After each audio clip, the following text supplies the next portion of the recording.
Alberta oil. That is criminally stupid. We are depriving not only Alberta, but the Canadian treasury during the return prices of natural oil and gas, highest almost ever. And we have made them, Mr. Trudeau, Mr. Singh, Elizabeth May, and the cabal of professional environmentalists have made poor Alberta and Saskatchewan's oil and gas industry a demonic presence. How do you reach the level of political insanity that you kill a primary resource of your own country? You estrange and anger, justifiably angry. They are justifiably angry. A whole province or two. And at the same time, when Mr. Putin, who scorns the green philosophy, and on that one, he's actually right, uses the genuflection to greenism of Europe and Canada to amass the power to use his gas, his oil, as a leverage to control Germany and to influence the operations of Europe. He couldn't be in Ukraine today if the green fantasy. Right, and now to threaten the UK with nuclear destruction. And then let's also point out, shall we, that one of the consequences of the sanctions so heroically placed on Putin by the idiot West is that the ruble is at its highest level ever.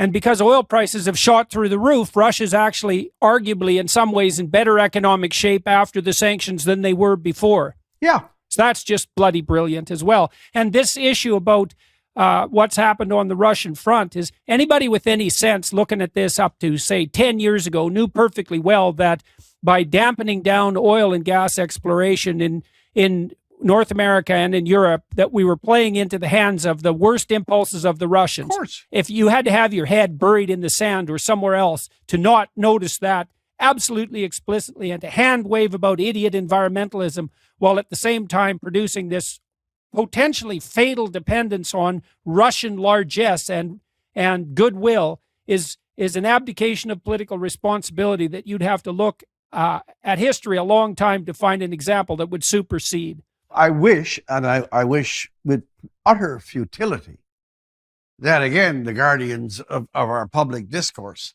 the official and powerful press, would now forsake their deep and intimate marriage with the green movement that they've had for 25 years.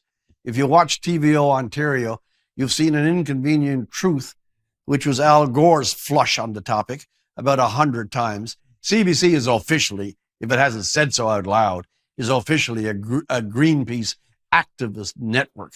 I would like to see now them say, okay, this embrace of this virtue signaling hollow ideology has empowered the most dangerous dictator on the earth, the one with nuclear weapons. It has impoverished.